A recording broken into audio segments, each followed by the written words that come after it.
Hello, everybody. Wanted to go over the new some new changes you're going to be seeing to ESO EHR.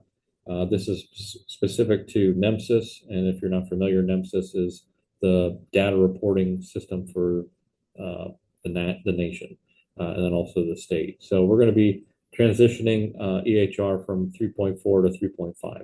Now, uh, these are not big changes, nothing terribly earth-shattering when it comes to we have to change a lot of the things that we do. It's just a couple more tabs that we have to select some information on. So let's get started here. So this is the information that we're going to be talking. We're not going to be talking about all of this. We might skip some of it because it doesn't pertain to us, but this is the majority of the information we're going to be discussing today. So above all else, the idea here is that, like I've told probably all of you many, many times, is good data in and good data out. So they're just kind of diving down into a little bit more data points when it comes to our patients that we encounter and we transport. So we want to be able to get better, cleaner aggregate data in order to send it to the state and the nation. And then they can look at changes. So the data we put in is really helpful and really impactful to grants and EMS overall, and what we can change to our how we provide care to our patients. You can go to nemsis.org if you so choose and look at the key changes for version 3.5 for the NEMSIS if that tickles your fancy. There's the information when it comes to the state data set. This information I've already went through. The big change that you're probably going to see when it comes to personnel management is we have to change to be sufficient with the state of Ohio. So I know some of the certification levels are different for some people when it comes to if it's a national, if it's a state, if it's an EMT paramedic.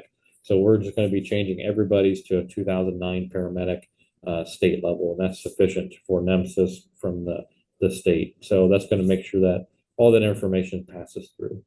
As a reminder, please make sure that you're going into personal management and looking at your messages on your ESO platform. So please periodically log into ESO, that you can actually log in, but also look at your certifications, because there's quite a few people who have expired certifications, and your certification numbers will not show up on the EHRs if they consider expired. So please remember to look at that stuff. You guys put that information in. I put it in initially, but on all of us to make sure that our certifications are documented appropriately, along with our driver's licenses. Facilities, I already took care of this, looked over them, make sure they're all up to snuff and they're identical. So we're good to go on this. Nothing you have to do. Admin, just for the back end, the big thing that we're going to see is the unit's level of care is not going to be a configurable field anymore. NEMSIS doesn't really want to know that information, so it's going to be turned off when we transition to 3.5 for NEMSIS. We don't do mobile EHR, but run types when it comes to what's going to be impacting you. So run types, currently this is what it looks like for NEMSIS 3.4, how ESO is today. But the 3.5, many of the run types for 3.4 are still going to be in there, but there's going to be some additional ones, as you can see in this bottom right box in the bottom. So I'll highlight that here. This section right here is going to be something that you can look at if you so choose.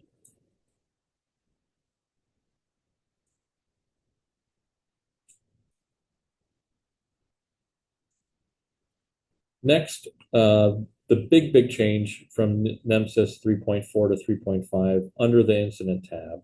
So this first tab we always go to. Under disposition, this is currently what you see for NEMSIS 3.4 as of today, but as of come 3.5 and for after December 10th of this year, the disposition field through 3.5 is going to be more granular when it comes to 4 new disposition fields. So currently, as you can see, we have one disposition field. that we document in. Now we're going to have 4 different ones to document in. So we're granulating from unit to patient evaluation or care disposition to crew disposition and then transport disposition. So why are they doing this? Well, it helps us document patient refusals better. It helps us document care crew participation and then also document transport specifics. So we're just granulating what is the patient disposition when it comes to this information. Nothing terribly crazy. So let's dive into each tab. So new dispositions, there's going to be canceled on scene, canceled prior to arrival at scene, no patient contact found, or no patient contact, excuse me, no patient found, non-patient incident, or patient contact made, which is probably going to be the majority of our patients is this last little tab right here. And then patient evaluated or care disposition, that's the next tab down. Patient evaluated and care provided, which is probably going to be the majority of the one that we pick. Patient evaluated and refused care, which is also under our wheelhouse. Patient evaluated, no care provided. Patient refused evaluation and care, and then patient support services provided. So those are the first 2 tabs under unit disposition, and then patient evaluation and or care disposition. The last 2 tabs under crew disposition, assumed primary care from another EMS crew. This potentially could happen, when it comes to the rescue is evaluating a patient and you take over care, or another medic unit, for example. We're back in service, care or support services refused. Back in service, no care or support services required. Initiated and continued primary care. That's one we're probably going to run into most often. Initiated primary care and transferred to another EMS crew. Probably not going to run into that terribly often. And then provided care supporting primary EMS crew.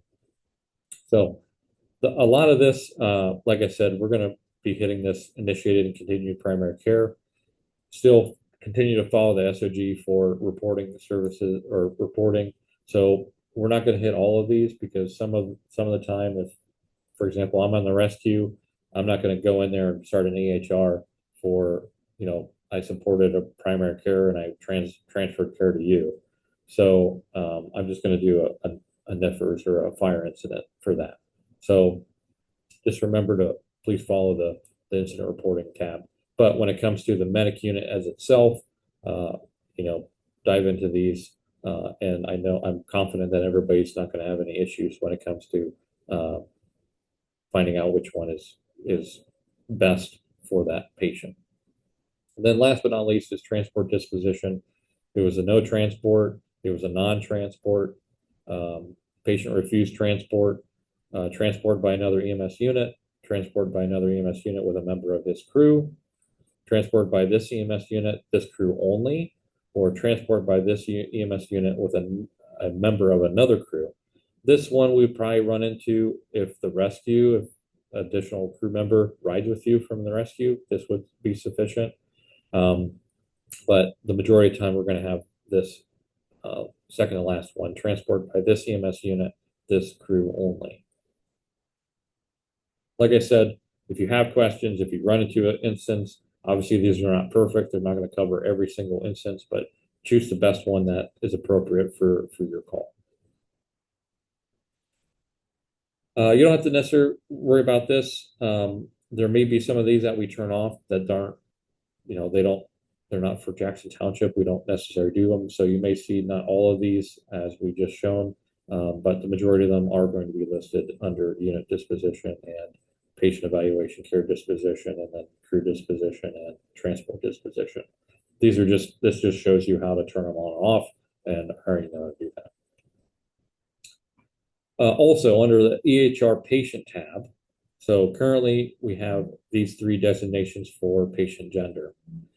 Under 3.5, this is going to be the new configuration. So we're going to have a female to male, transgender male, male to female, transgender female, other, neither exclusively male or female, and then unknown, unable to determine. These are going to be the new gender designations under the gender tab, under the patient tab. So just be prepared for that. And then under the narrative tab, we already collect this data. This is under what we currently have, but they're going to be adding a couple more.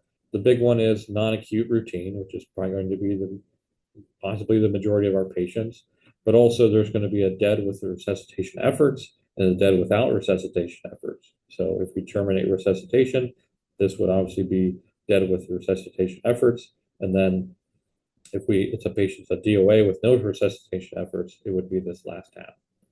So nothing completely crazy about that. We're already kind of utilizing this information, but that's a tab that's going to be required moving forward. And then under protocols, the add protocols option remains in place and unchanged, but what's going to be added is a local protocol provided care level is a new configurable field. So that's probably going to be on there because obviously we have a local protocol that's not, national or state. So outside of that, if you're interested in analytics and data, this is where that information is under the analytics tab. This is how we find out whether our runs are going to NEMSIS, if they're failing, if there's warnings, if there are errors, mostly for billing purposes, but also it's required to send this information to NEMSIS. So this is one of the ways that I found out that we were having issues with our patient acuity. It was exhibiting a warning. So that's why I turned it on. And obviously turning it on, we've been using it for many, many months. So it's an easy transition for us. Time frame, like I told you, December 10th of 2024. I believe that's an A shift. So I'll be on if you have any issues, if you have any questions, if you have running into anything, any problems with this transition, please reach out. Any feedback, as always, please email, text, call, and we'll be happy to make changes if need be. Other than that, let me know if you have anything. Thank you for your time. Stay safe out there. We'll talk to you later.